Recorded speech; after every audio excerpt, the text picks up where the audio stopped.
Greetings my friends, welcome back to the Home Slice channel. We have another chopping, sharpening adventure lined up for you today. For those of you who have not been following along, I am doing a tournament where I eliminate blades, and I have done 9 episodes so far. This is the bracket in the past. And today we are testing out in Tier 2 some of the winners from past episodes. Today, the TOPS Tahoma Field Knife, which was an excellent result, goes against the Condor Scout Hatchet, which was an even more surprising and excellent result. Now, these two have already chopped 90 minutes. The edges are unmodified thus far. You can see the readings on that bracket that I just showed. This has been the leader so far of all the blades, coming in with an average best reading between 3 different best readings of 262.7. It was still shaving after the last test. The way this works is first, each of them is going to get 10 passes on each side of its edge on a denim strop, and then we'll remeasure the best to see where it strops back to. Sorry, my daughter woke up from her nap and was crying. Anyway, let's do the 10 passes on each side of each edge and then see who is the current highest best right in the chop zone.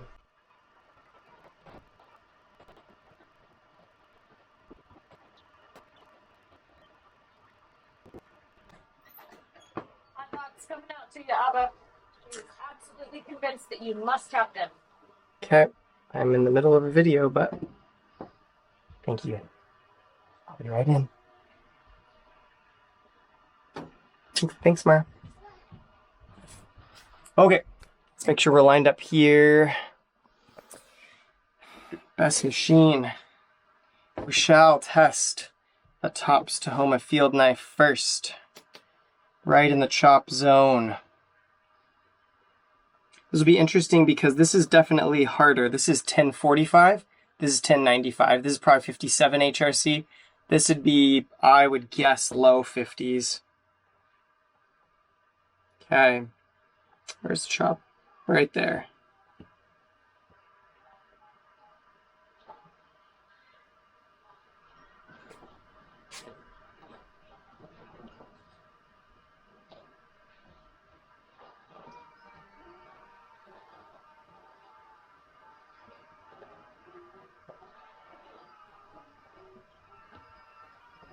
Woo, 164, not bad.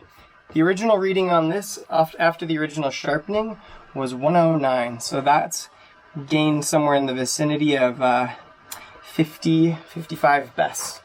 Very good. 164. All right, let's check out the Condor.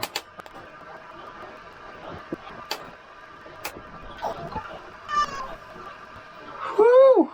And 139, man. These blades are stropping back so well on the denim strop after 90 minutes of work. I believe the Condor's initial reading was somewhere in the vicinity of 114, 115. So that's a slightly smaller overall gain, I suppose, in apex width, but very sharp still. I bet that thing will shave. Oh my goodness, effortlessly. And I bet this will shave as well with a reading like that. Oh yeah. Both shaving, no problem. Exciting. Let's put them to 90 more minutes and see which one stays sharper. Oh, nearly forgot the paper test. So, 139 best. Condor Axe. Easy peasy. Push cutting good.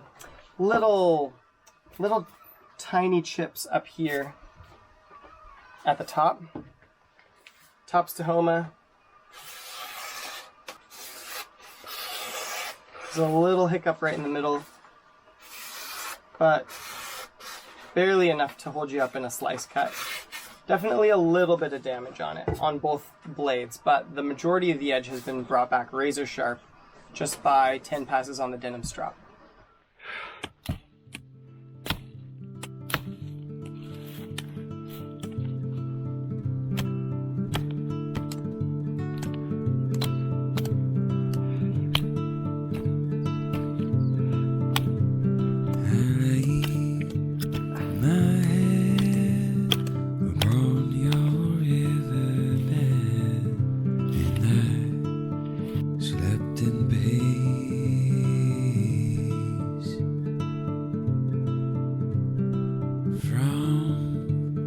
The maze, they fogged my head for days. I couldn't see, nor could I dream.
Rest in peace. Alright, most of you guys know the drill. We're here after the work has been done. 90 minutes each on the TOPS Tahoma Field Knife and the Condor Scout Axe. Both of these performed well. I'll give my thoughts after we do this testing. But most of you guys know the drill. We will test in this second tier the piece of edge that feels like it still has the most grab, the most keenness and sharpness and life in it. The worst portion that I can detect and see like reflections off of, we'll test that on each knife, and then we'll test the middle of the chopping zone. We'll average those three numbers and declare one of these the winner. But first, we gotta clean any tree sap off of them with some lemon essential oil and give them a quick realignment on the hanging leather strop, and then we'll be ready to go. Let's get into it.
Alright, the results are in. And the Condor Scout Axe put in an admirable effort. The best reading on it, though, was 460 grams. The worst reading was 535 grams, and the middle was 460. Now, both of these, and actually everything in the second tier of this test, has undergone really intense testing. It's been really big plants and trees up to like this big. This one had to chop through 3 gorse plants, which is a hardwood, and they were about that big. This one had to cut down a woolly nightshade, which is softer, but it was big. It was like this big. So anyway, the TOPS Tahoma Field Knife, the best reading was 242, which is quite good. The worst was 427, and the middle of the chop zone registered at 311 for an average of 326.7. So average on the Condor, 487.7. Average on the TOPS, 326.7. A very, very good reading for 3 hours of hard use. And the TOPS Tahoma Field Knife will be advancing to the next portion to go up against the Ka-Bar Becker BK7. Some quick observations. This thing still felt great in the beginning. Very, very sharp. I could feel the sharpness taper off at first. I think that I have thinned it probably a little bit further than I should have behind the edge, because I do find that I expected that thinning it behind the edge would mean that it would bite in at a normal angle, but I'm finding that for it to bite in really well, I have to increase that angle, which makes me a little nervous it's gonna swing back out. So that's something I always observe about this Condor Scout Axe. I'm not super worried about it because as I sharpen, I'll increase the behind the edge thickness and it'll throw chips better and do better, more obtuse angle strikes. The TOPS Tahoma Field Knife had a very crisp edge, and I was really impressed with how well and how sharp it still felt after tackling some of these really big hardwood trees, as I mentioned. Last time I complained a little bit that it wanted to wander a little bit in my hand in the leather gloves. This time I wore some rubber gloves and it was basically no problem at all. For some of those big ones, I wished it was like a little bit longer of a blade, but I cannot complain given what it is. It did an amazing job. So I had to get my computer to look at some of the previous results in the bracket, and I'll put up right here what the current bracket standings are. For phase 1, our 2 winners to enter the semi-finals are the Ka-Bar Becker BK7 and the TOPS Tahoma Field Knife, both with variants of 1095 steel. The Ka-Bar Becker BK7 with their proprietary named anyway, 1095 Crovan, and the TOPS Tahoma with differentially heat-treated normal 1095. The Ka-Bar Becker has the best finishing result, but at the beginning of the next video we'll strop them both and see how much they both recover.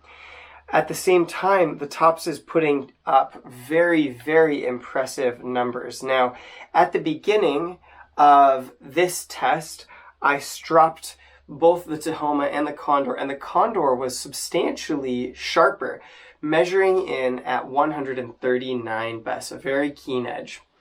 The TOPS Tahoma Field Knife was measuring at 164, and respectively, the Condor lost about just under 350 grams on the best machine sharpness, while the TOPS during this test only lost just under 163. So why is that? What conclusions can we draw? Well, I don't know. This is very imprecise testing where I'm testing by time. I'm not testing by the number of swings or the exact type of wood. And so it's just a really broad, basic test of me having fun. I don't think that we can conclude really big and final observations. That being said, there are sort of broad categorizations or observations we can make, at least of this set of testing, about how things have happened and gone down. One of the things that I notice is that there's a similar repeating pattern. The Kmart cleaver measured extraordinarily well at first, and it's a very soft steel, probably something like 1018 pot metal. The Elephant King cleaver that I tested as a joke similarly outperformed other blades and actually tested at an astoundingly low reading of 336 grams best at the end of the first test, which beat out many of the tactical knives. Similarly, this Condor Scout Axe is 1045, so it's a lower carbon steel, although it's better than the, pot metal that's in the Kmart cleaver and the Elephant King. And Condor's doing a pretty good job, so far as I understand, with their heat treatments. This one in particular, I suspect is a bit softer at the edge even than a normal Condor, because I took and did all of this reprofiling myself on a belt sander, and I did not do that lubricated by water, so I probably have overheated the edge a little bit and dropped a few degrees of Rockwell hardness off of the edge. Now, similarly, this returned some of the best numbers at the end of the first test. But by the end of the second test, we see all the softer metals falling off more sharply. The Elephant King fell almost to 800 grams average. This Condor Scout is harder than that, and it only fell to 487, which is still not a bad reading, given that it's undergone 3 hours of work. Now, I think you have to take those results with a little bit of a grain of salt, considering that you're comparing apples and oranges here. This is not a fair test. You got 7 inches nearly of edge, and you've got about 3 inches of edge here. It was hard and dirty work, and so any time that you're down with a root and the part of the edge goes into the dirt, you've only got about the top 2 or 3 inches of this Tahoma Field Knife contacting dirt and getting dulled extra. And you've got the whole edge of this axe hitting the dirt. And I do think that that factored in. So do keep that in mind. I also think that we found in our test with the bigger blades, the katana, the big axes, and the machete, that 17 degrees per side, which I sharpened nearly everything on this test until I got to the axes and realized it was too thin at the end. Everything else was sharpened to 17 degrees per side. And I think that for a thick, beefy knife that maybe doesn't have all of the weight levered out to the end for a lot of impact velocity, that seems to be working pretty well. Although I think I'm going to do some testing before my next tournament to test some different angles to see if there's a sweet spot that we can identify. However, it does seem that higher impact tools, i.e. axes, machetes, and the katana, benefit from a little bit wider of an edge. I know a lot of you guys will be like, duh, that's like common wisdom. Sharpen them at 20 or 22 or 25 or whatever. But I kind of like to push boundaries, and I kind of want to find, well, you'll get better and better performance as you thin it out until it's too thin to be stable. And I think that 17 degrees per side for an axe is probably a little bit too thin to be super stable, just because of the extra high impact velocity that you get when you put all of the weight to the end of the tool that you're swinging. Anyway, whatever factors were at play, we've got the TOPS Tahoma Field Knife going up against the Ka-Bar Becker BK7. I'm really pleased these two made it to the end of the run. They're two of my favorite knives. They're two 1095 variants, and it really does prove that 1095 can deliver some good performance with good design, good heat treatment, and good sharpening. I hope you guys have enjoyed this test. I'm really having a blast. If you want to see the last test where the Tahoma Field Knife took on the Cold Steel Recon Scout, I'll put a link up above me right now. If you'd like to see the previous test where the Condor Scout Axe took on the Elephant King, just a joke of a massive stainless steel cleaver, I'll put that link up here. And if you want to see the most recent video where the Ka-Bar Becker BK7 bested the same funny, huge cleaver, that link is right here. For all the rest of you, I'll just say peace out from the home slice. I hope you guys have a great day.